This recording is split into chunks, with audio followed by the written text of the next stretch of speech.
Hey everybody, we're live, doing the YouTube live thing.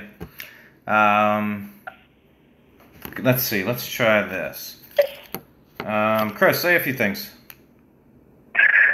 How about I mention the fact that you wanted to do the same thing from your computer and that you were prompted to spend, what was it, $549 for an encoder? Yeah, here, let's see what this encoder is. Wirecast Play Pro 6, $549 for professional production. Woo! Or I could get the popular one for $279. Ooh, that sounds like a deal. Oh, here, hold on. Here's this other one, free. That's watermarked, or $9.99 a month. Hey guys, type in here if you can hear the guy on the phone. That might not be a bad price, $9.99 a month, if they actually let you monetize your own videos. Man, it doesn't matter. That's the whole point of this video, is YouTube is flagging anything that covers politics, anything that covers sensitive information, anything that is offensive, basically anything that crybaby liberals want to attack, because it's a strategy that's worked.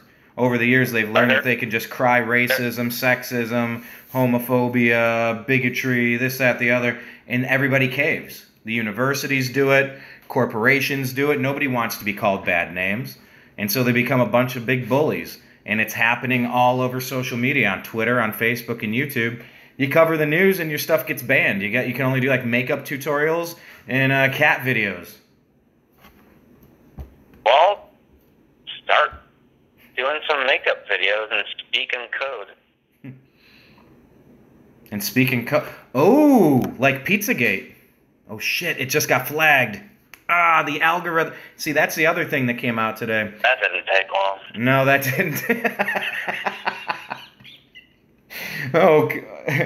Okay, Mr. Burns, what's your first name? I don't know. Pizzagate is my least favorite of all the gates. What are some of your favorite gates? I like Bridgegate with Chris Christie. Which ones? Bridgegate. It was when he was pissed off at the mayor from next door, so he shut down the bridge and backed up all the traffic into his town. What about Chris Christie's Nacho Gate? Hey, Greg Moore is here saying hashtag fake news. Sean Griffith is saying loud and clear, so I think we can hear you loud and clear, Chris. Hey, give the people what they want. Yeah, tell us about your favorite gates, and then we'll make sure that they comment on your favorite gates. Make sure they can hear you. I'll tell you what my favorite gate is, and that's the one that I installed in my backyard fence so I can shoot on my property. Greg Moore is saying he liked Heaven's Gate. That is my favorite gate. Let me tell you a quick story. Mm-hmm. So I finally decided one day, okay, today's the day I'm going to make the cuts and assemble this thing. Got it all painted up. And my 4-year-old daughter helped me. But every time it was time to saw, she would run like all the way up to the house. So she was like far away from the saw, which was kind of funny. But anyways, so we installed this thing. It works. It's awesome. Did it for like next to nothing. Didn't really cost a lot. But I had to go out. I had this thought. I'm like, I have to adjust the latches on it a little bit. So I went out there with her. And it's like late night. I got my headlamp on, and there's lightning bugs, and we're fixing this thing, and her mom comes up to the door trying to yell at her to come back in. It's time for bed. She's like, I'm helping Dada. So she helps me move the latch around and stuff. And it was really cool because it was like a full moon, and there was a lot of fog rolling over the cornfield that's behind us. The corn was just starting to come up, and we heard a pack of coyotes howling in the distance. It was a really neat night. So my favorite gate is my gate. It was a lot of fun putting it together. It was kind of a neat experience. So that's my favorite gate. Yeah, Greg was just saying Mrs. Gates. What Gates? Mrs. Gates from high school. Mrs.? Yes. Mrs. Gates. Was she a teacher or a librarian or an administrator? I'm gonna have to let Greg refresh my memory on that. It's been a long time since high school. How about Sinister Gates, the guitarist from Avenged Sevenfold? He's pretty badass. Hey, pause for 1 second. Hey. Carry on. What are you doing? You want me to talk to myself? I can talk to Greg, but he can't really talk back because I can't see the screen.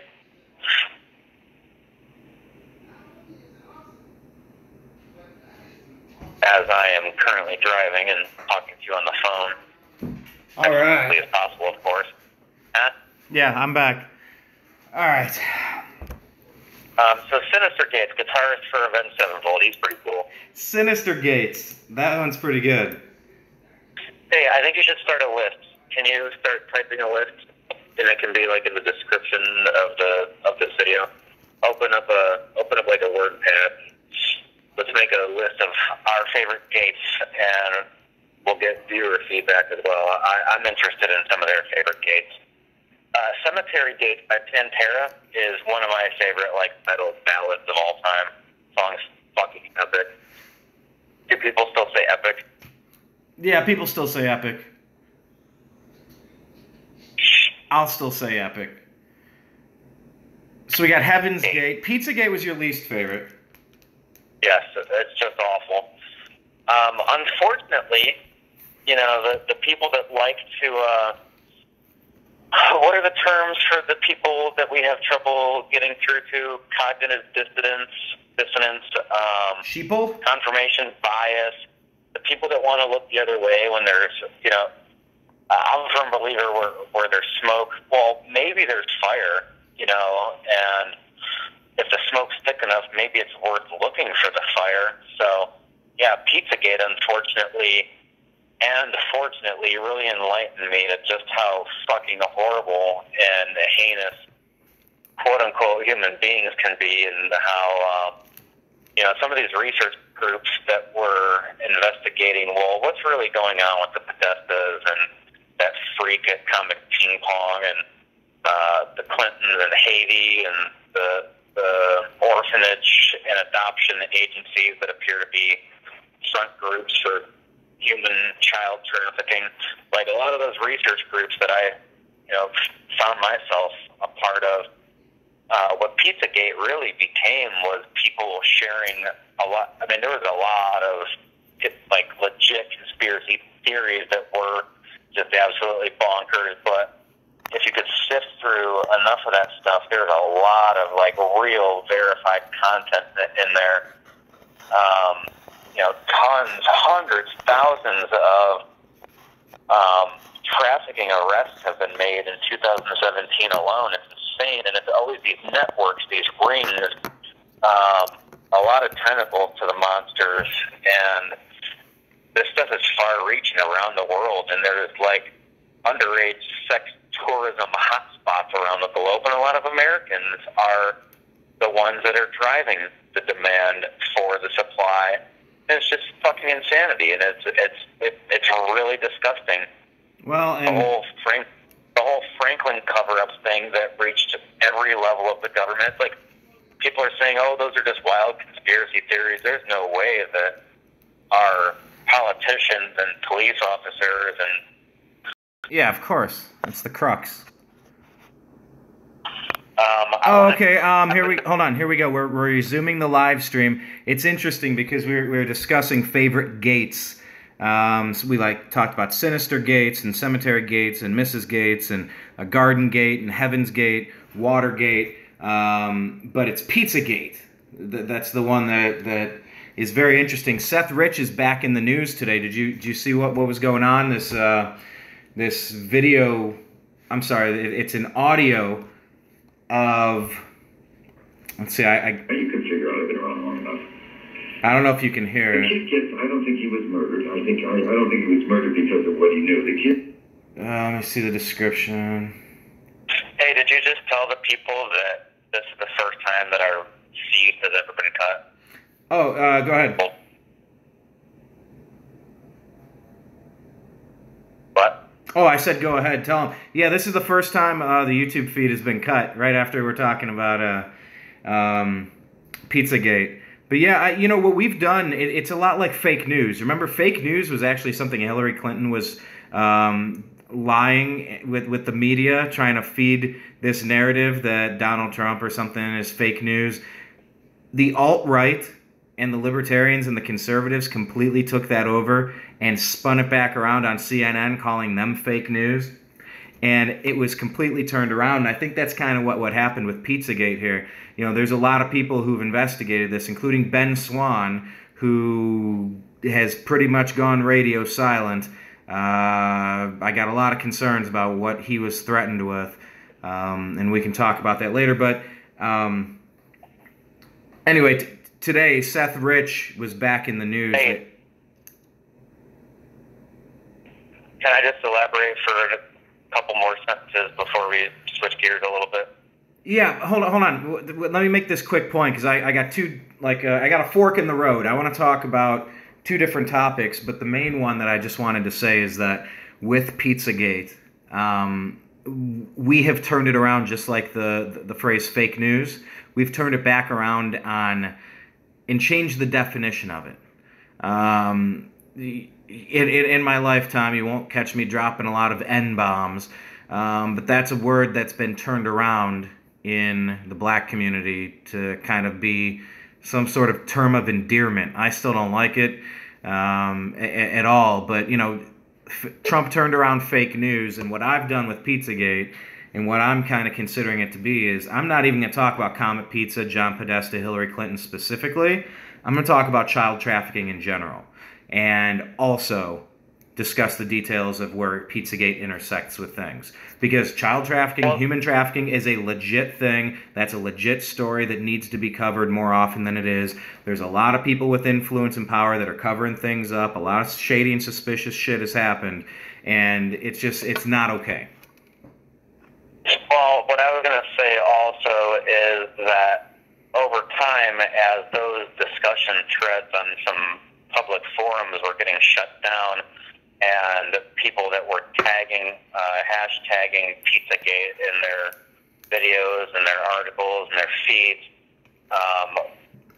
the algorithms or people behind the algorithms were shutting down and limiting the reach of those posts. So over time, it developed into an ongoing research community, and the name was changed to Pedogate as well. And what I discovered as I was trying to learn more about, you know, what's going on, are things actually going on, and then started connecting all these dots, and things just got weirder and weirder. And when I say weird, I mean the levels and the layers to these things that were verifiable, and you were able to connect these people to some of these events. As time went on, I noticed in some of these groups that the investigative side of things and the discussions, a lot of the people that were researching this stuff were victims themselves of sexual abuse. A lot of them referenced satanic ritual abuse, SRA. It became a bit of catharsis for a lot of these people, a way to speak about these things. I saw people in some of these forums that were sharing their experiences and how horrific they are and how they're trying to recover from these things. And a lot of them really found solace in each other, just knowing that there's more people out there. So in a way, there were a lot of positives to it. People around the world were able to connect in these groups and share their experiences. And for them, they felt better because they weren't alone. But, you know, the other side of that coin is it's unfortunate that these types of things are so widespread. Yes. So tell me about Seth Rich. Hold on. Hold on. I lost you at widespread. I stopped talking after that. Tell me about Seth Rich. Yeah, yeah, hang on. I gotta pull something up here on the old computer device. All right. Well, let's go back to sharing what our favorite gates are. Because Pizzagate, Pedogate is my least favorite of the gates. Hold on, before we get to that, I mean, let's remember why we're even discussing this. It's because we were saying that we got to make cat videos or makeup videos in talk and code like the Podesta emails. The Podesta emails that were hacked by Russia because Trump's son met with an immigration attorney for 10 minutes one time. That's what we're supposed to believe. Russia hacked the election, changed the votes at the ballot box, and hacked into John Podesta's emails and made them look stupid by changing the content of their emails. That's not what happened here, but can you explain the talking in code? I've seen zero evidence of votes being changed in the booth, but what is interesting is all the work that Project Veritas put in to exposing these different groups that claimed to have access to the Clintons. There were layers of cover groups, of front groups. They were helping campaign. They were, getting people out to vote, signing people up to vote. But they were on video speaking about getting illegals to vote. They were getting them, tons of fraud. They were getting them employed so they could get themselves a paycheck, because with at least some information on paper, they were able to get IDs and be able to get them in to vote, and they were driving them around and voting in multiple places. They admitted to paying crazy local homeless people. They said they were giving them a little bit of money, getting them cleaned up, getting them a shower, some clothes, some food, getting them a little bit of money to go instigate angry conflicts. They weren't allowed inside of the buildings for the Trump rallies, because once inside, with Secret Service present and all those layers of security, it was just too difficult. There's too much to risk. So they were picking fights with people outside in the line. They were instigating people and recording people's reactions when they finally had enough of these people. They call that. He said They call that bird dogging. Is that bird dogging? Yeah, Nick Gurich, professional leftist, taught us that one. I wasn't familiar with the term, but he's a union guy, and that's what they teach him. Yeah, they reference calling up their local union reps to find them these people. But yeah, Project Veritas did that legwork. James O'Keefe, brilliant guy, balls of steel. They got a lot of really good footage. Bob Kramer was the guy connected with that. They had all these meetings. They were verified visitors to the White House. They said that the Clinton campaign, they had regular communications with them. It's like there are smoking guns all over the place with the Democratic Party legitimately meddling, intervening, rigging, creating voter fraud in their party, but somehow, we should be paying attention to Russia. Oh, but anyways, yeah, John Podesta fell for the classic, hey, you need to reset your password, and his password was fucking password, and he got phished, and his emails were hacked, and there were all sorts of weird codes. For a very long time, cheese pizza is another term for child pornography. That is verifiable. That's been around many, many years. And there were all these weird references to pizzas and hot dogs. In his email, really bizarre stuff about handkerchiefs being left behind with a realtor and maps and things. And, some research groups created a code and a key for what these terms actually meant. There's a handful of them I had difficulty verifying myself, but some of them were verifiable. Like handkerchief code is a real thing. It's there are books written on it dating back to the 70s, I believe, if not the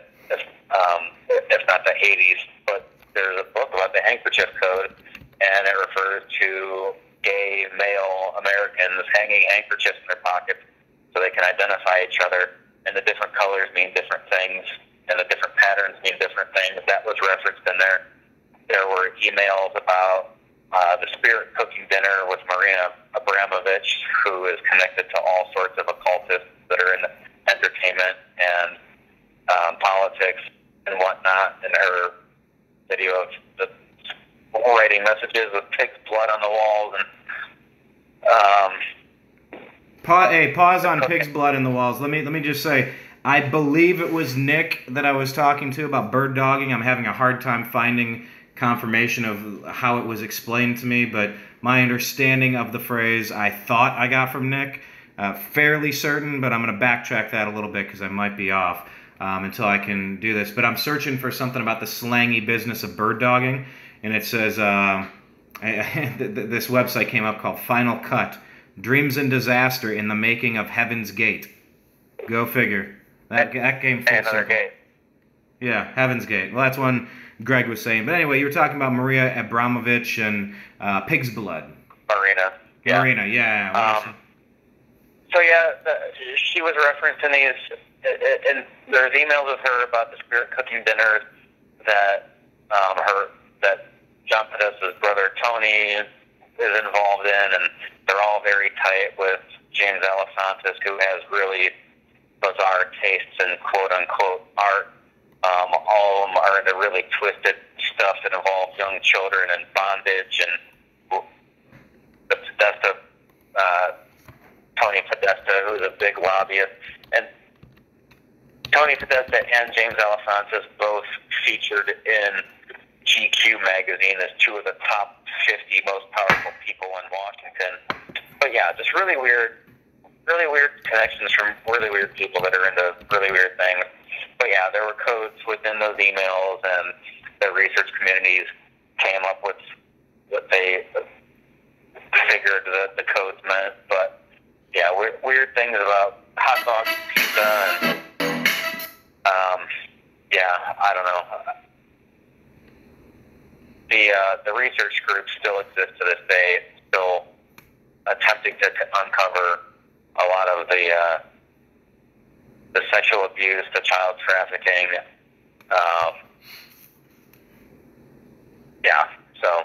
Well, that's, like I said, you know, the whole concept of talking in code is what we're going to have to do if we go to VidMe or one of these other sites, or turn the New American Media into the NewTube, and just have libertarian, small government, liberty-minded people bring all of their stuff over here and boycott YouTube in general.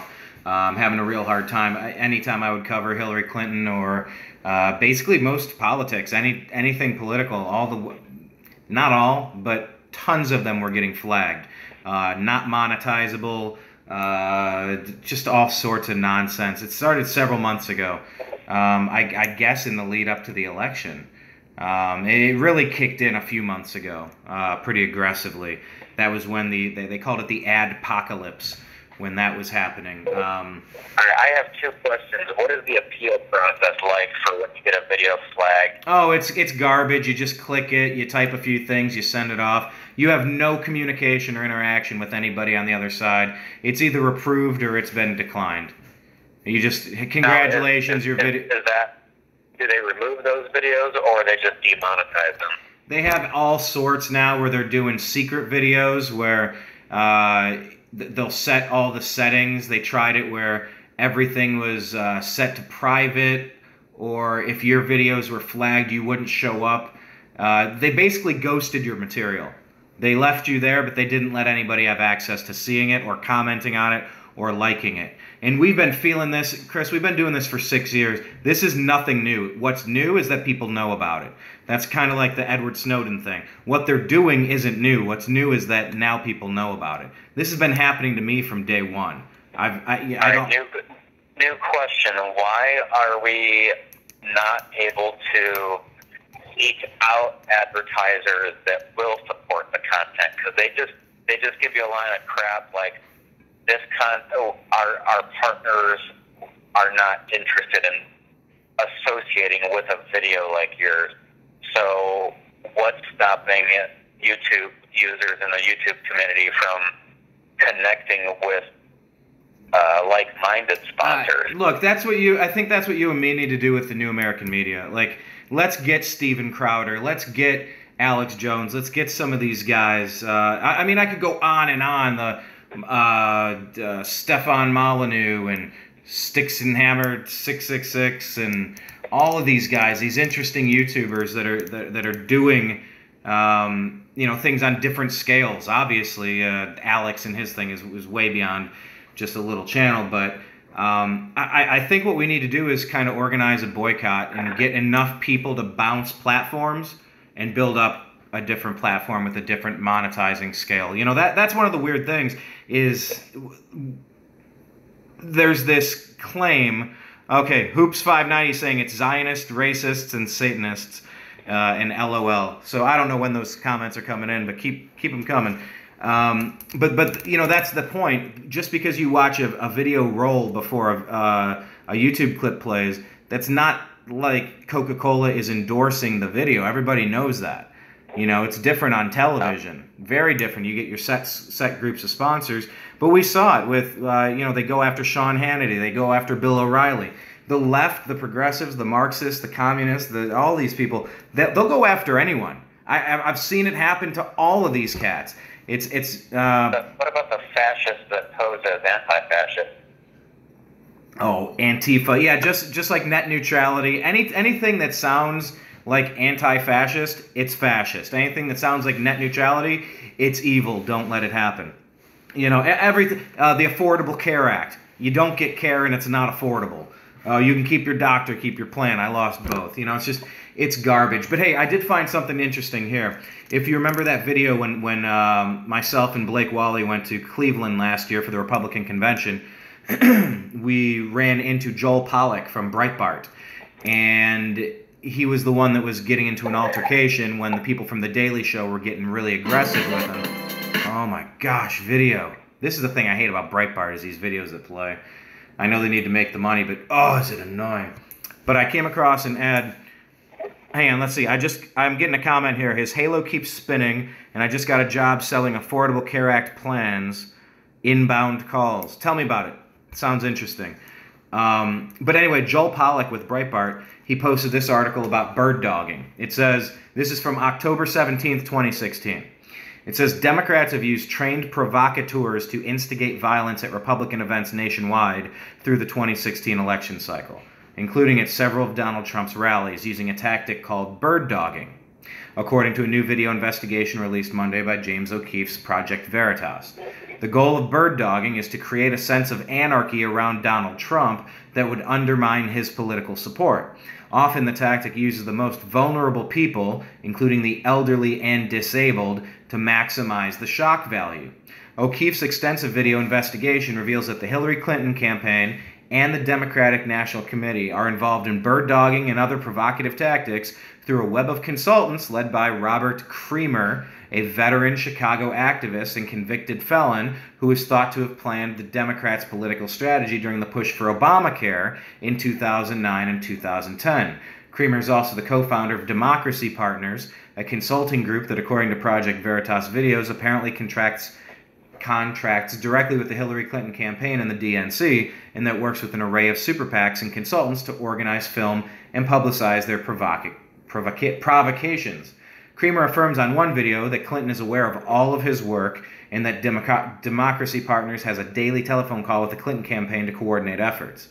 O'Keefe and his team also obtained hidden camera videos showing one of Creamer's consultants, Scott Fogle, describing bird dogging, among other tactics, and taking credit for having instigated violence at several Republican events during the 2016 election cycle.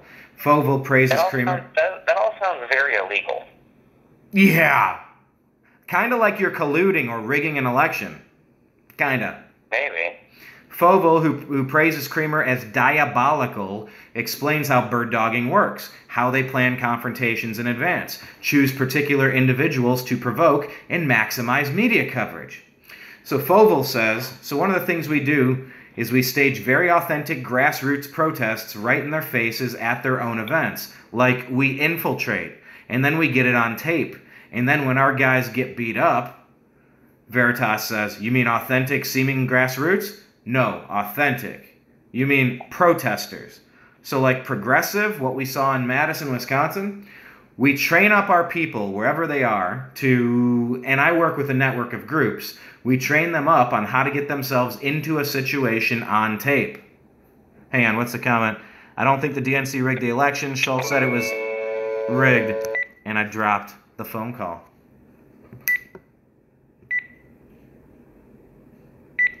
It's pretty wonderful. I'll get him back on. Yeah, I'm trying to read your quotes. Oh, yeah, we're working on the technology here. Our mixing board took a dump on us, and we're trying to figure out the best way forward to get you your shows again. Got this cool device. Trying to figure out how to get her working. Not really. The instant second line is only available with Uma Premier service. What? Alright, she said we have a delegate system so the grassroots can't take over the party. $13 an hour and $20 an hour for each sale.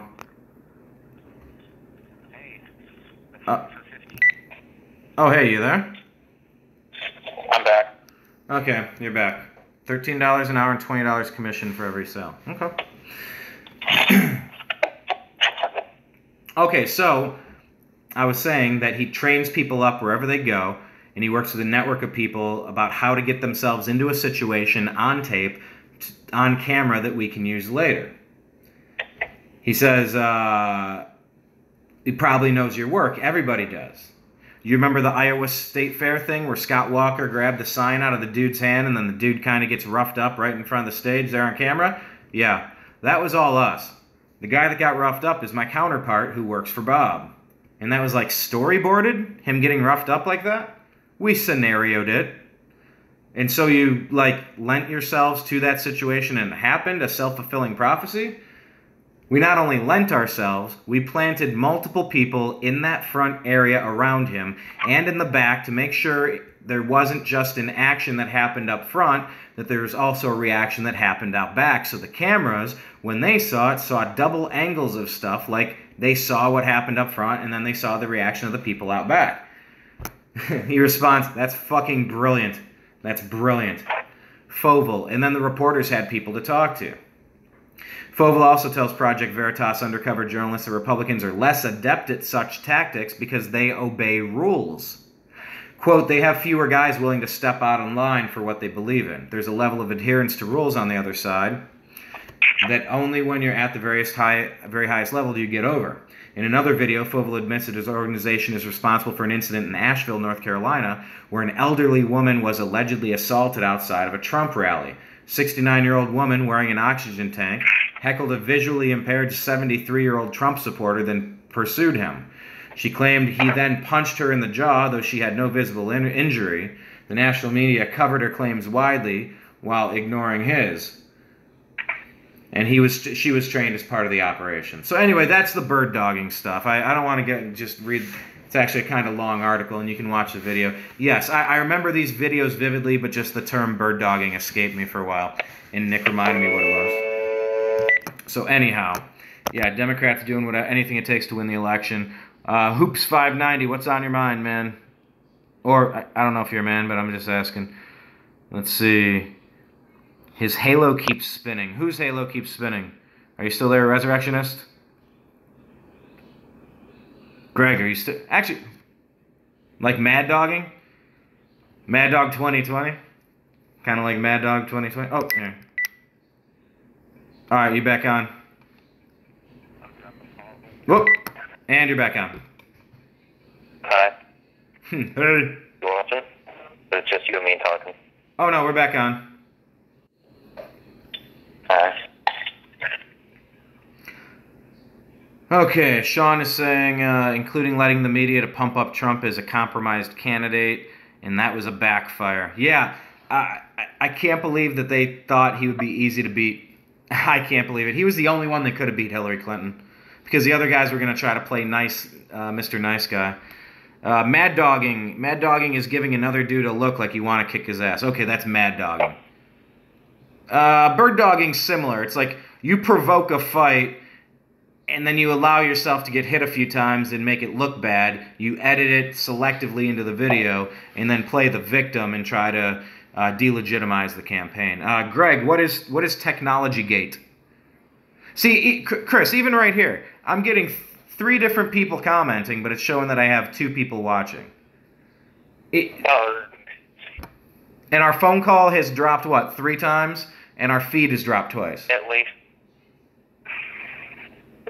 I mean, YouTube is utterly worthless. I mean... Are we that dangerous? Is our content that dangerous? Okay, Sean, yes. Sean Griffith, Chinagate. Which one was Chinagate? Was that when Bill Clinton sold access to the Chinese back in the 90s? Or is that when George Bush threw up at dinner? Okay, Sean's saying yes, that's what it was. YouTube is TechGate. Okay.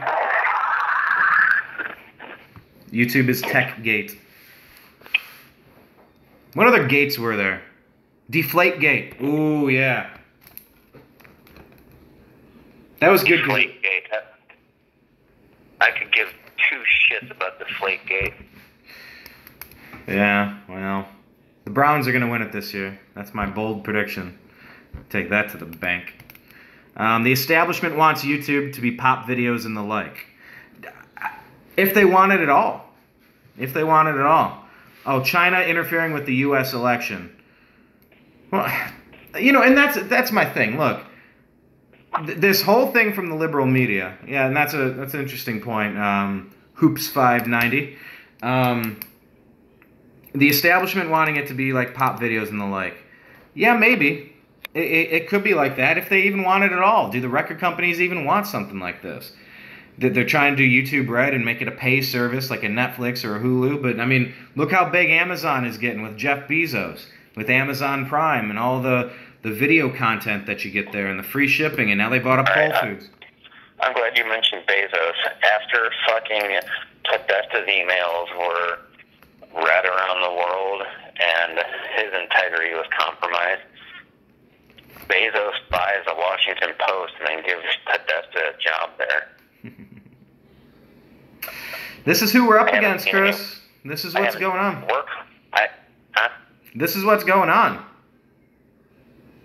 Well, the other thing that I wanted to mention, when I first started digging into the whole Pizzagate thing and connecting all those dots, I'm looking at all these quote-unquote, artists that are fans and students of Marina Abramovic's work. Look her up, people. Marina Abramovic. Really weird, witchy, dark, occultist kind of crap. But all the artists that are into her are like your Lady Gaga's. James Franco's a big one now, but something I started noticing was over the years, all the Super Bowl halftime entertainment were some of these questionable female artists that had a lot of like occult imagery and goddess-like status interwoven into their halftime performances. Beyonce, Katy Perry.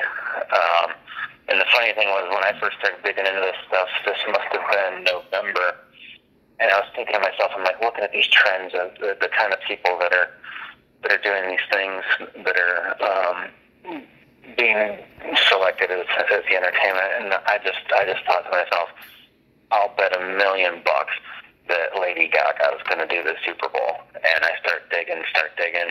Comes out a few days later, the announcement that Lady Gaga is going to be performing at the Super Bowl. And I'm like, all right, this is not by coincidence. What's going on here? Who produces the Super Bowl? So I started researching that. Can you look it up? What is it? RK Productions? Randy Kircher or Ryan Kircher. Can you look it up? RK Productions. The person that produces Super Bowl halftime entertainment, something like 5 out of the last 6 years, also produces the Democratic National Convention also produced Obama's inaugurations. I'm like, okay, it is all connected. It's fucking brainwashing. The Super Bowl show was the most watched musical event in history. And they're going to serve as executive producers for the 2016 Democratic National Convention in Philadelphia. RK Productions breaks its own ratings record. Delivered the DNC. I mean, is it any more obvious?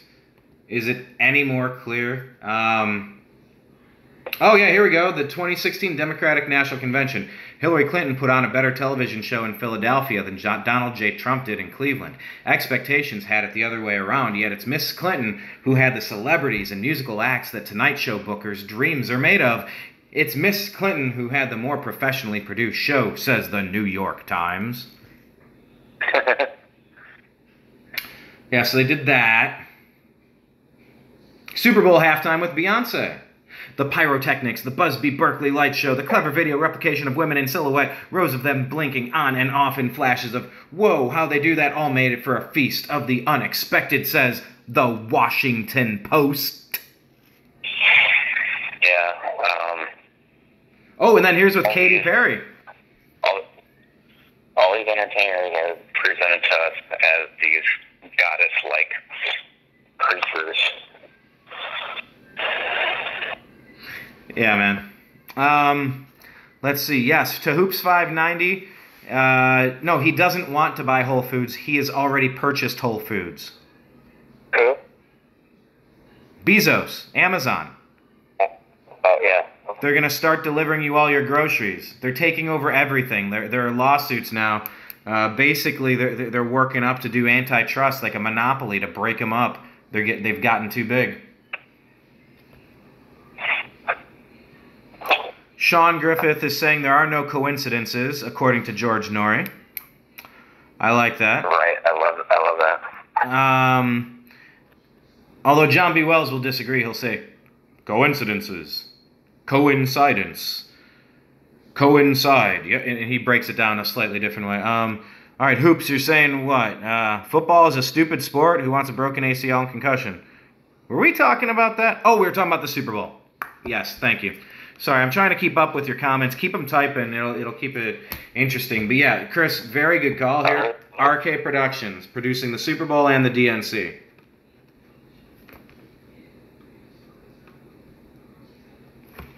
Still there, Chris? Did we lose you again? Pretty incredible.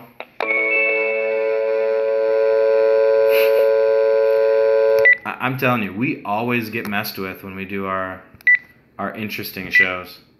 You can go back through our 6 years of content. Chemtrail planes are holograms created by orbs. Huh. Yeah, chemtrails, that's a whole other story. Yeah, Sean Griffith, Sean, how long have you been checking out our show? I just dropped the call again.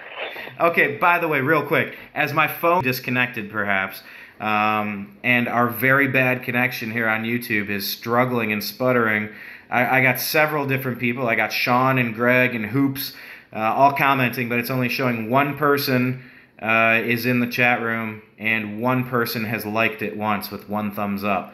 Everybody give it a thumbs up, like a whole bunch of them. Let me see if that number changes. But anyway, okay, so Sean Griffith has been checking out our show for 3.5 years. Thank you. Greg Moore is saying this is called Phonegate. I like this. Phonegate, always good for a laugh. Hey, Greg, when's your next Greg Time show coming, by the way? Greg is doing a show on the New American Media, a sports show called Greg Time. More time with Greg Time. And then he ends with B-O-D. Okay, so hey, by the way, it's up. Here's an update. We're up to 4 likes. So I don't know if you can like it once or if you can like it many times, like on Facebook, where you just go and you get all the poppy bubbles, which are kind of fun. But anyhow, so yeah, this is Phonegate. Chemtrail planes are holograms created by orbs. Okay. So where were you at, Chris? We were talking about RK Productions. Sometime with Greg Time. Yeah. I mean, it's kind of interesting that the person that's, I don't know, they don't call television programming for nothing. and I started to notice a trend among halftime entertainment, people playing the Grammys. There seems to be a common thread running through a lot of the entertainers, and it's certainly part of what I would consider an agenda. A lot of symbolism, and yeah, it prompted me to think, are these things all connected? And all those shows are produced by the same people that produced the DNC and produced Obama's inauguration. They're all in bed with each other. Look, the one best thing that came out of this Trump presidency, Chris, he has totally lifted the veil and shattered the theory that the mainstream media, the dinosaur media, the legacy media, that they are in some way unbiased or believable. The theory that the dinosaur media is unbiased or believable or trustworthy, all shattered to pieces finally by Donald Trump. He could achieve nothing. Build no wall, repeal zero Obamacare, none of that stuff. If he's going to go down as a great president for destroying belief in the propaganda of the dinosaur media. He gets an A+ on that. President by who? The people that have been fighting to...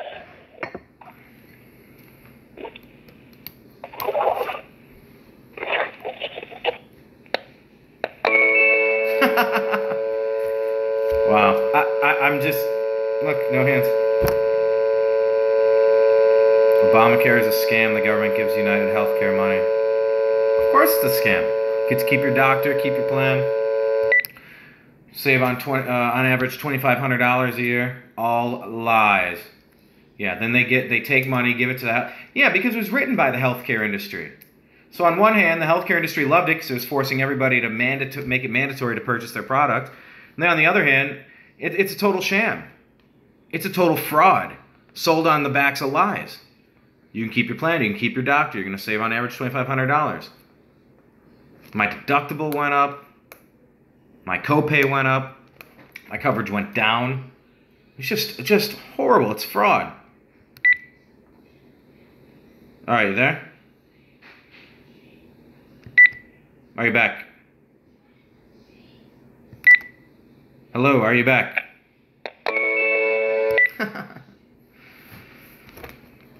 Oh, come on, Hoops. Are you going to try to sell me some healthcare? Chris, I got dude on here. He just got a job selling healthcare. He's like, how much is your premium? So now he wants to sell me some. No, I'm just kidding, dude. I've been in sales my whole life, so it's all good, brother. I'm just busting your chops a little bit. So anyway, what the heck were we talking about, Chris? Bezos, Whole Foods, Obamacare, Illuminati, Seth Rich, where are we at? Pizzagate. What are the other things you're not allowed to talk about? Well, you were saying that Trump was down as a great president. I was like, I was trying to say, who's going to put him in the archives as a great president when all the people that, except for a handful, all the people in media have just been attacking him relentlessly and anything and everything for things that he has done, has said, or didn't do, or said. Like, who's going to write those history books, Yeah, but that's the thing. You know what? Hold on. Let me just say something here. Hang on. Let me find it. The Dow Jones Industrial. Now it's all... I'm trying to figure out exactly... Okay, Dow is now approaching 22,000 and closes at a record high. The Dow's hit another record high and closes in on 22,000, along with NASDAQ and S&P. No! Auto ads. Automatic. Anyway, the Dow has completely blasted through the ceiling. I don't love comparing the Dow Jones, how well it's doing. I don't like using that as a super measuring stick. I think there are definite limitations to what's going on. But let's just pause for 1 second and say, I'm scrolling through here. Sorry, I didn't have this in front of me, but I'm trying to find out how much percentage it's up since he took over. It was like at 16,000, it's gone to 22,000 or something like that. So, you know, Trump's doing something well in the fact that the market is not freaking out with him as president. That means something. Whatever that means something. And my point about saying it was fantastic that we're going to have to take Trump's presidency down is fantastic. Just in destroying the fact that so many people had grown up believing the media lies, that now once they're not believed, I don't think those people are coming back. I don't. It's red pill, blue pill. Once you go down that rabbit hole, you can't turn around. Once you now know to the depths of which CNN and CBS and MSNBC, the extent to which these guys will lie to you, I think Pandora's out of the box. I really think this is something that can't be undone. As long as we have the internet, it's over for the bad guys. They can't keep lying to us. Who was it, Donna Brazil, that was giving Clinton questions ahead of time before interviewing her? Yes, it was Donna Brazil. Colluding to rig the election against Bernie Sanders. Where's that investigation? Why won't we hear that from the Washington Post and the other side, from MSNBC? Is Rachel Maddow going on and on about that? No, but we actually have proof. Debbie Wasserman Schultz resigned as the head of the DNC and took a job with Hillary Clinton the same fucking day. You gotta be kidding me! Just to keep her quiet. Bernie Sanders, they bought him a big house and said, "Hey, you don't want to end up like these other guys, do you? Just endorse our candidate." He got totally railroaded. There was zero interest and enthusiasm for Hillary Clinton. All she was the Donald Trump alternative. Bernie Sanders was drawing enormous amounts of people to his rallies. And they totally colluded to make sure that the superdelegates were in the back pocket and paid off and bribed. You want to talk about collusion? Bribing the superdelegates, making sure that's all on lockdown. Giving the debate questions from Donna Brazil and Debbie Wasserman Schultz to Hillary Clinton on the election. I mean, you just got to be kidding me. It's so obvious that when these things can be ignored by one side, and then you can make up a fake story to try to divert attention from it on the other. I mean, how fucking stupid do they think we are? And maybe we used to be. I think that's the old guard who grew up with the newspapers and a couple of radio stations and no cable TV. They used to be able to completely dictate what everybody thought. They can't do it anymore. They've already lost. As long as we have the internet, we're fine. That's the good thing. That's the thing, Trump, regardless of anything else that happens with Trump, great president for exposing that, for pulling the wool off of the country's eyes. So, I don't know. The record books will tell you what's going on, but the Dow's doing well, and we have now been exposed to a whole bunch of stuff. Okay, I'm going to read a couple comments. Hoops is saying, my theory is focus on making money. Okay, my theory is focus on making money. Life is very hard. All right, that's fair. I can't disagree with that. Sean is saying man-made climate change. Okay, so that's the chemtrail I think we were mentioning. Okay, Hoops mentioned chemtrail. What is he saying about man-made climate change? It was just tossed in there. I don't know if I said something, but Hoops mentioned chemtrail planes or holograms created by orbs. And then Sean is saying man-made climate change. You have any strong thoughts on all that stuff? Man-made climate change. I don't know, not my area of expertise, but I know that for a little while there when everybody was talking about global warming, the sun was particularly hotter than it normally was. And then magically a year or two later, the discussion moved to climate change. The buzzword was global warming, and that went away and was replaced with climate change. I don't know how much pollution plays into that. I really don't, but I thought it was really peculiar that you have somebody like Al Gore out there that was set to profit from carbon credits, like the whole cap and trade or cap and tax, whatever you want to call it,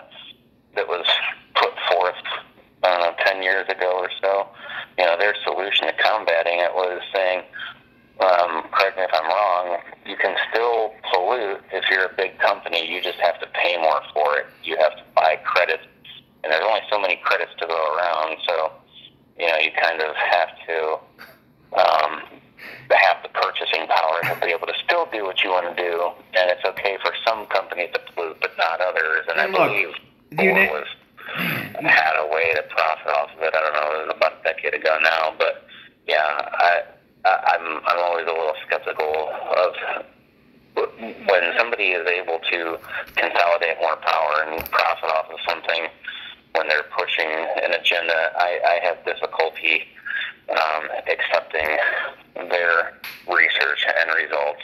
I mean, there's a lot of varying theories and research behind climate change. I mean, the climate's supposed to change. If it stayed static, I'd be a little more alarmed. But, you know, I don't know if it's moving at a faster rate than it should. Well, that's an excellent point. I think we need to do more shows like this, because you're nailing it, man. You're connecting a few of these chain links together in a really good way, because a lot like how you said, if you're a big corporation, there's only so many credits to go around, and you're going to be a part of this carbon credit scam created by Al Gore as he's jet setting around the world, and he's got these enormous mansions all over the place. Just the biggest hypocrite, the biggest man bear pig that there is. You know, but the big corporations could buy their way out of it. Now, when you talk about net neutrality, we're going to go full circle here. Net neutrality, it's not what it sounds like. What's going to happen is you're going to get throttled. You're going to have different speeds of service. And if you're linked up, say, with Amazon Prime, you'll get fast service with their streaming services. So you might get VidMe, but not YouTube. You might get Facebook, but not Twitter. You know, it could be any conglomeration, any mixture of these things. But it's a way to censor and limit people like you and me talking about stuff that we want to talk about.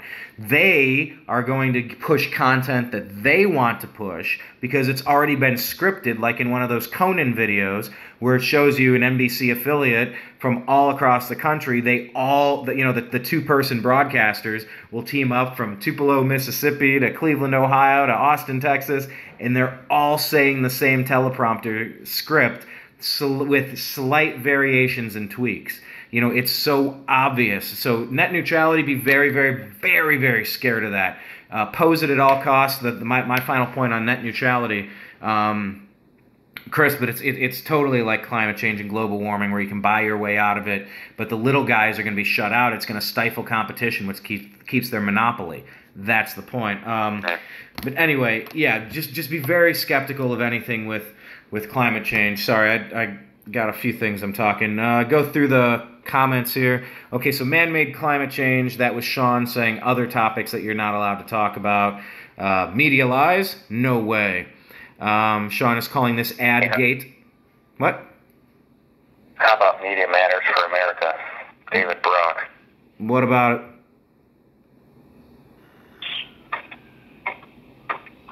You know anything about David Brock and his connections to the Clintons? Oh, I mean, I'm aware of who Media Matters is. I mean, it's a hatchet organization. You know, it's the bully wing of the DNC. Do you know who that is? I'm not sure. What are you talking about specifically? David Brock. Do you know who his ex-boyfriend is? Who? James Alisantis. Oh, yes.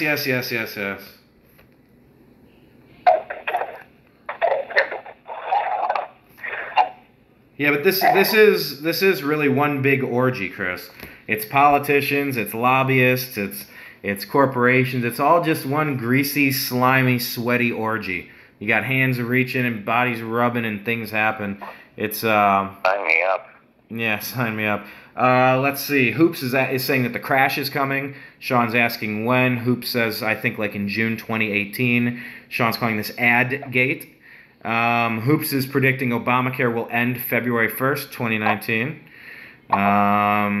Maybe we have a little time. Market is inflated by low interest rates. Yeah, it is. But Hoops, the Fed is starting to raise the interest rates now because it's a Republican in office. Never do that with a Democrat in office. But still, Trump is succeeding despite that, which is interesting. And the Fed printing money, inflating the market, and the high price of housing. Man, is housing at a premium right now. It is happening all over the place. You would not believe. Never mind, you'd believe it. It's Los Angeles, but it's insanity. They told us it was rigged. Okay, so he's saying Kellyanne Conway's very smart. She ran a brilliant campaign. I mean,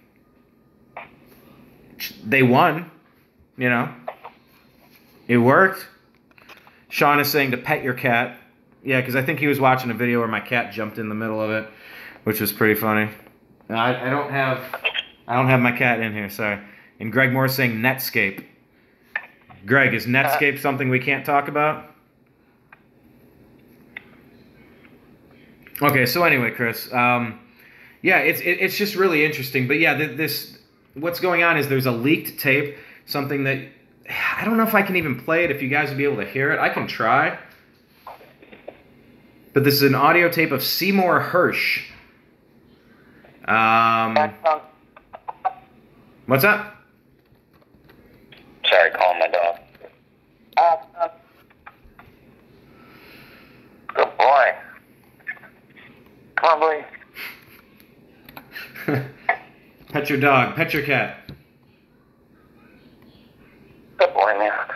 Okay, so here, check this out. My dog barks at lightning bugs. It's hilarious. Nice. Okay, check this out. Seymour Myron Hersh is 80 years old. American investigative journalist and political writer based in Washington, D.C. Longtime contributor to the New Yorker magazine on national security matters, and has also written for the London Review of Books since 2013.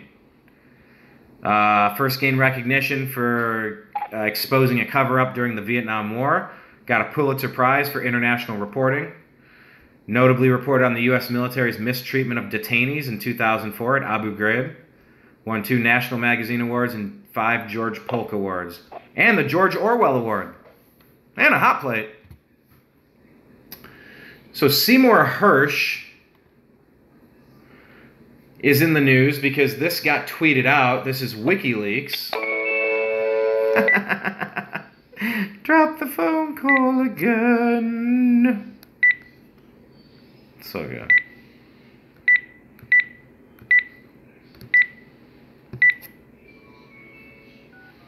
There we go. We can try it again. Oh, is this going to play for me? Yeah. Oh. He was living in a single room with 3 other individuals. One of them was male, and the other 2? Well, the other 2 were females. Lord only knows what they were up to in there. And furthermore, Susan, I wouldn't be the least bit surprised to learn that all 4 of them habitually smoke marijuana cigarettes. Reefers. That's how the beginning of this sounded to me. I agree. Yeah, okay. Here's how it sounded to me. Tell me if anyone else thought the same. About the kid, I'll tell you what I know. He was living in a single room with 3 other individuals. Actually, where's that at? I'm gonna play the beginning, see if they sound similar. If I had a producer, if I had an engineer, I would have them do this right now. Okay. Here we go. Here's the beginning. See if you can find the similarities. She was living in a single room with 3 other individuals. Anything? Somewhat similar? Here we go. About the kid, I'll tell you what I know. What I know comes off an FBI report. Don't ask me how you could figure out. I've been around long enough. One of them was a male and the other 2? Well, the other 2 were females. Sound familiar? Similar? The kid gets, I don't think he was murdered. I don't think he was murdered because of what he knew. The kid's a nice boy, 27. He was not an IT expert, but he learned stuff. He was a data programmer. God only knows what they were up to in there. And furthermore, Susan, I wouldn't be the least bit surprised to learn that all 4 of them habitually smoke marijuana cigarettes. Reefers. Yeah, so that's what that's reminding me of. He learned stuff. And so he's living on one street. He's living in a... So he's living on one street. He was living in a single room So he's living on one street, he's living in a very rough neighborhood. And in the exact area where he bid, there's been about 10... Oh, okay. Here's the call. Oh, doggone it. He was calling. Love the tech.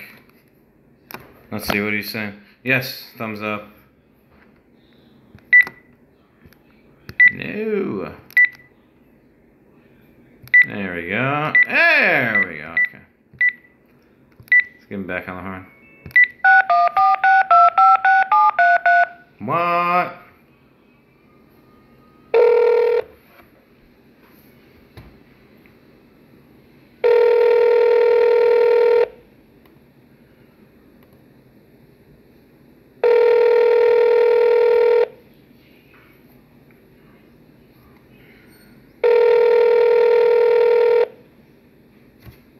Where you at, man?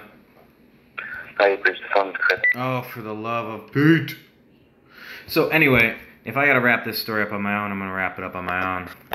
And I might listen to some Sublime off 40 Ounce to Freedom. Okay, so... Seymour Hersh with all those credentials. WikiLeaks released an audio tape that purports to be Seymour Hersh discussing WikiLeaks DNC leaks and Seth Rich and Seth Rich's murder. So it's interesting. Let's see if I can scroll down. Where's the comments on this?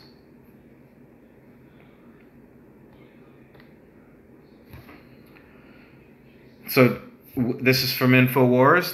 He's saying WikiLeaks has tweeted out an audio recording of journalist Seymour Hersh claiming his sources told him evidence was found on DNC staffer Seth Rich's computer linking him to the leak of the DNC emails.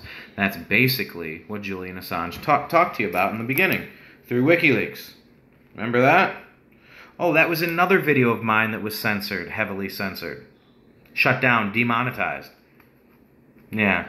So I guess politics isn't welcome on YouTube. Political conversation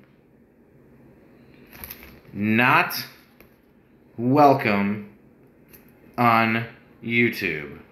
Maybe that's the title for this episode. Oh, I guess this is going to be an episode.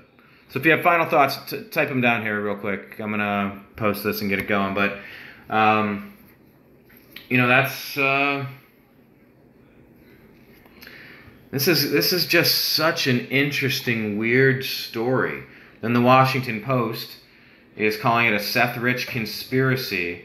There's an explosive lawsuit alleging a White House link in the Seth Rich conspiracy that the Trump White House or Trump personally may have been aware of or involved in a discredited Fox News story about the killing of a DNC staffer last July. Complicated story based on allegations.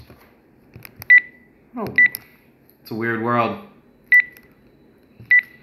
So you got both sides. This is just a nasty story involving murder, mayhem, cover-ups, propaganda, lies, collusion, media manipulation, dirty politicians, dirty money, rigging elections. It doesn't get any more intense than that. This must be a record number of drop calls. Yeah, man. It's... Well, what do we start talking about? A Julian Assange. That's something we're not supposed to talk about. Where's he been? Yeah, I don't know. But here's what's going on now. The Washington Post, to recap, is talking about NPR's David Folkenflik. Really? Folkenflik? Folkenflik. Folkenflik. Anyway, reported Tuesday morning on a lawsuit filed by a man named Rod Wheeler, makes a remarkable claim. The Trump White House, or President Trump personally, may have been aware of or involved in a discredited Fox News story about the killing of Democratic National Committee staffer last July. It's a complicated story that, we hasten to add, is based on allegations in a lawsuit filed by a person whose quotes in that discredited story were themselves discredited. But the lawsuit includes documentary evidence like text messages, and Flick was given access to recorded calls that bolster the story as presented. What's more, the lawsuit is predicated on Wheeler's assertion that he never said the quotes attributed to him. So that's interesting. That's what's going on the left-wing side. But on the right-hand side, like I was telling people when you left, WikiLeaks has tweeted out an audio recording of journalist Seymour Hersh claiming that his sources told him evidence was found on DNC staffer Seth Rich's computer linking him to the leak of the DNC emails, which completely would corroborate, if true, what WikiLeaks founder Julian Assange said several months ago in what was another one of our bigger and more censored videos that got pulled by YouTube for being non-advertiser friendly. So my point is that political conversation is not welcome on YouTube. Unless it's the right political conversation. And that's a dangerous place to be in for a society that requires truth and transparency to just get things done. You know, it's not hard. That's where we're at. So you got Seth Rich was trending, and then as soon as this other story came out, it stopped trending on Twitter because the narrative was completely turned back around. When it was supposedly helping the DNC, it was trending on Twitter, and it's come out that on Facebook and Twitter, the people that are in charge of picking what's trending, it's not based on how many people are talking about stories. It's based on what they want you to be talking about to kind of suggest that this is what should be trending, not what is actually trending, because conservative voices are being shut down over there too. It's all part of the same shit, man. It's all over the place, and it's combining at the same moment of time here on August 1st, 2017. We still have a temporarily free internet, and man, we got to do everything we can to defend it. I'm telling you, if we lose this, it's over. Yeah. So how many people are watching right now? Who knows? It shows me 1 and 3 thumbs up. Can everybody say hi again one more time by typing? Oh yeah, if anyone's listening, can you type hi? If you're still listening, type the word hi in your favorite language. Zinta Bindua. Sean Griffith says everyday American politics. Yeah, maybe. I mean, politics is a dirty beast. Alright, so there's one person. Yeah. That's true. So anyway, how are we going to wrap this up, Chris? I'm not going to do this all night, but I should do more of these, I think. I should do more of these. Yeah, why not? Just to tell you what YouTube is doing. While I still have this platform, just like Steven Crowder, I'm going to make fun of you, and I'm going to call you out for your censorship. Look, man, I've been nothing but good to you and your channel. I've been bringing hundreds of thousands, millions of views, north of 1 million, 1.5 million views, something like that. It's not small potatoes, nothing mega viral. But hey, I have an idea to sidestep it. Should I tell you off the air? No, propose it. Do you want to propose it off the air? Yeah. Text it to me.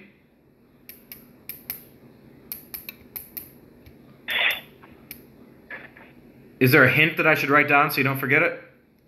No. How many people said hi? Oh, I don't know. Just Sean. Maybe he's the last one. But then once this is done, I can post it and then I can share it, spread it around so people can enjoy the conversation. You said Sean Griffith? Yeah. Hi, Sean. So he says hi? Yes. So anyway. Thanks for hanging out with us. Yeah. It's about to get really interesting. I'm sick of what's happening here. It's so blatant. It's so obvious. I'm kicking it into overdrive. I'm going to be on all these platforms pretty much nonstop. Talking about whatever. I'm going to use this while I still can. Anytime. Sean Griffith says anytime. I think that was in response to thanks for hanging out. Where's Sean from? What? Or where does he reside now? You got to speak again.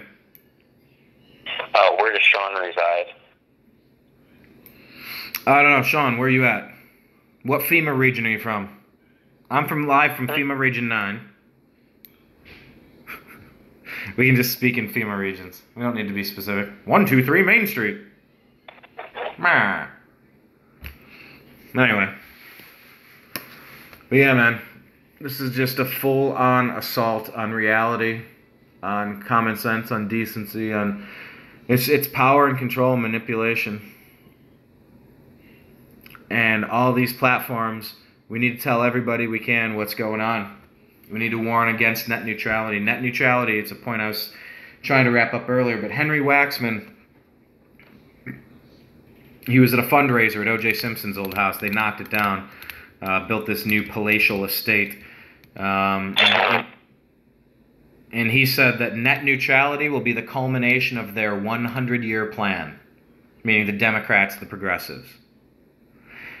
Net neutrality will be the culmination of their 100-year plan.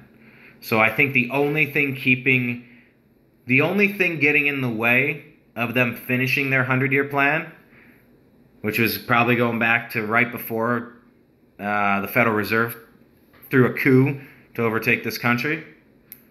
I think it's just the internet that's keeping that from happening, keeping a total takeover from happening, because they can't lie anymore. They don't have enough support. They just can't lie to the people like they used to. They're buying the Republicans and the Democrats. Look at John McCain, asshole. You know, I just to be the vote that blocks repealing the fraud, which is Obamacare.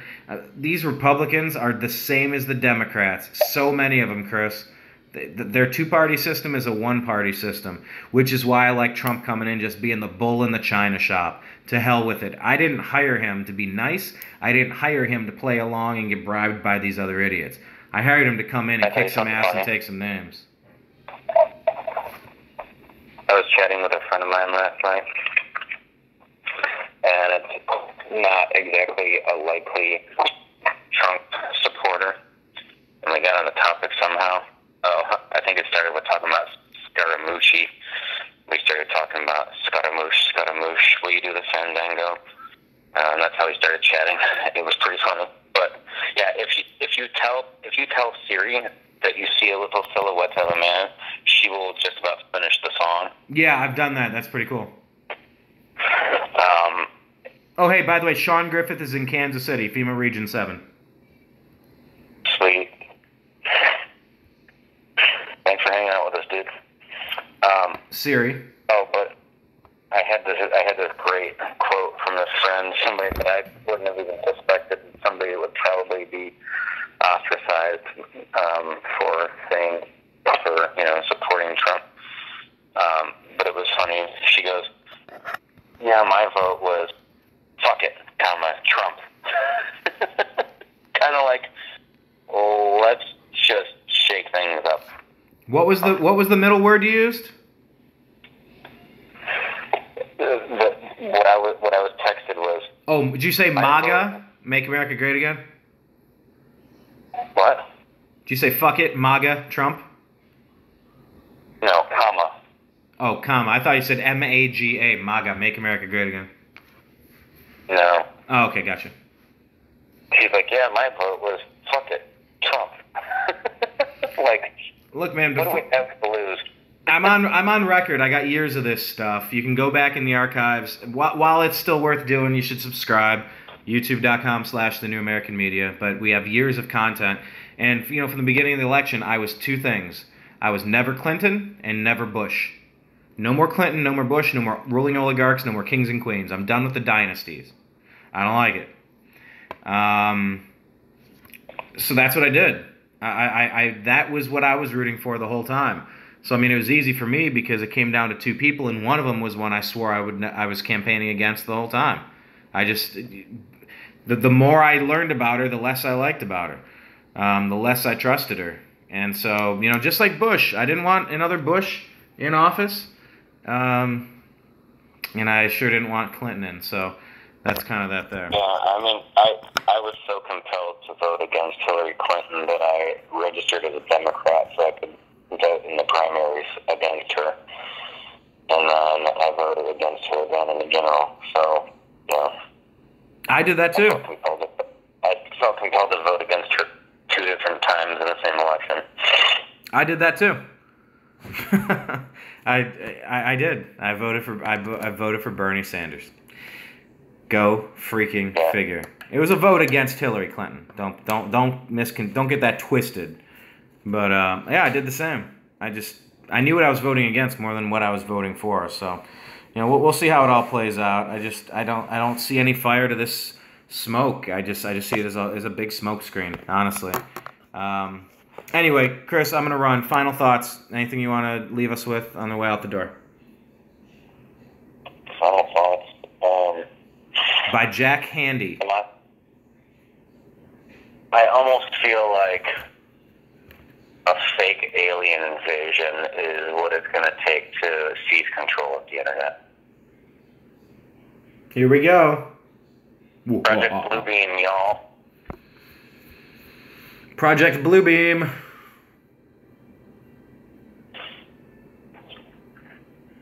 I don't know. You wanna work on the story a little bit? Yeah, I'll give you a call. Bye. Thank you. Whoa! I cut him off. Whatever. It's nothing I didn't do, that Google didn't do to me, that the NSA didn't do to me 30 times there. Thanks for that. Thank you, fellows of the show. Looking forward to future shows. Yes, thank you. I think that's what Chris was getting ready to say, was thank you all for participating, for commenting. We appreciated you livening up the feed, and I think we will do more of these. Okay, final thing for you, Sean. What other topics do you want us to kind of cover moving forward? Just out of curiosity. I mean, we're going to cover what we want to anyway, but it's always good to kind of be pointed in the direction of stuff that other people are looking into and they think that there's something going on.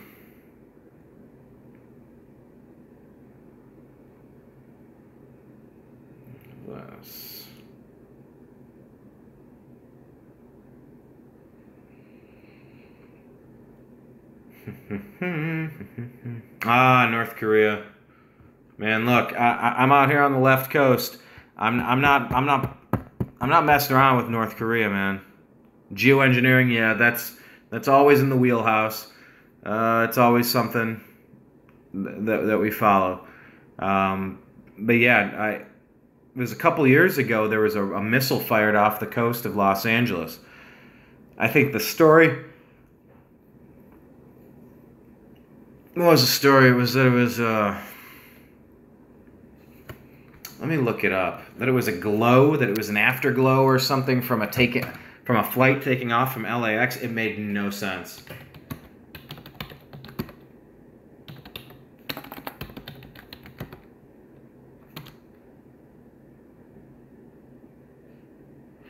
Here we go. Ramon, I'm hoping you have some answers for us. What are you hearing on your end?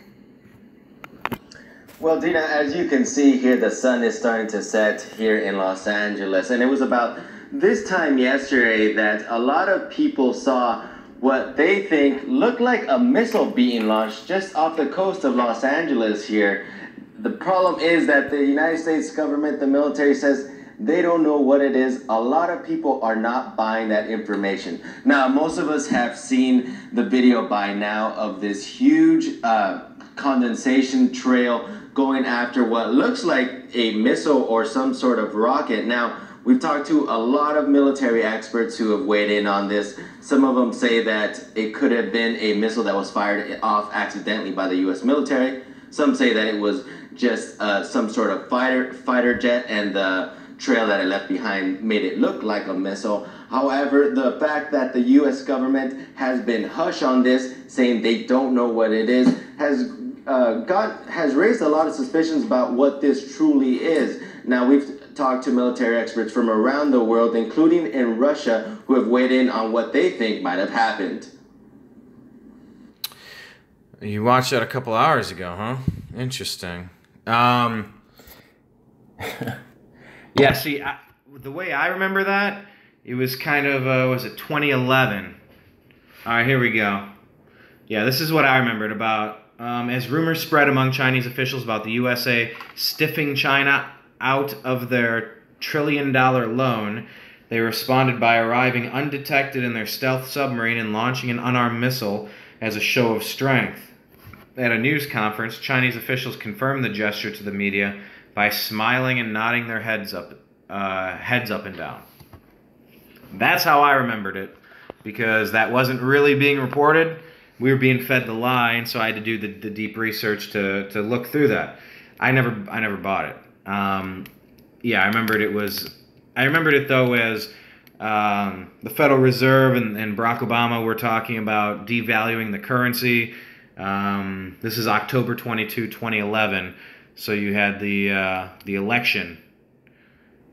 October, November. Yeah, I remember it around. Anyhow. Sean, why were you watching this a few hours ago? Saying artificial intelligence on the screen with the missile being launched, or artificial intelligence as a topic that we should cover? Because yeah, I'm totally into that too. My friend Ford Fisher with News to Share, he's doing a transhuman documentary. It's a fascinating topic. Okay, as a topic. Got it, Sean. But why were you watching that a few hours ago? What prompted you to watch the missile again?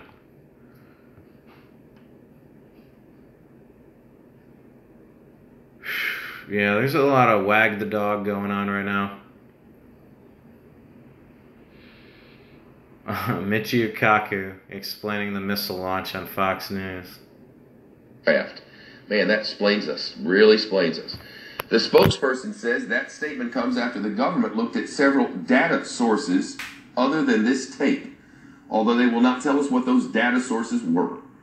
With us now, the physicist, Michio Kaku. He is the author of Physics of the Impossible and is about to explain to us exactly what happened. Thank you for coming. Glad to be on. Help me. You've gone point by point by frame by frame. I've gone through the video. So you stopped this video and you looked at frame by frame by frame. And what did you learn? At first, I thought, oh my God, an unauthorized launch of a ballistic missile. This is scandalous. Or an accident. Or an accident, right? Yeah. But then I said to myself, wait a minute. When you go frame by frame, something is wrong. First of all, the object is not accelerating. Rockets have booster rockets that take it to 18,000 miles per hour. This thing is cruising at a constant velocity. Second, is changing direction slightly. Ballistic missiles never change directions. Third, it's going in the wrong direction. We fire from Los Angeles, Vandenberg. We fire east to west to Kwajalein in the Pacific, sometimes north over a polar orbit. This thing was going northeast in the wrong direction. And also, even though it looks like it's going vertically up, maybe you're looking at it edge on. When you look at an airplane going edge on, it looks like it's going straight up when it's actually cruising very gently. Not only that, contrails expand rapidly at the base. The older it is, the larger they expand. Like the contrail right there. Right. So it looks as if that thing is moving away from you, right? Actually, it's probably moving toward you. Huh. It's an optical illusion caused by the fact that we look at the bottom, we think the bottom is closer than the top. But actually, it's fatter. Yeah, because it's fatter, because the contrails expand. Now, there's airplanes from Hawaii to... Look, I'm not a...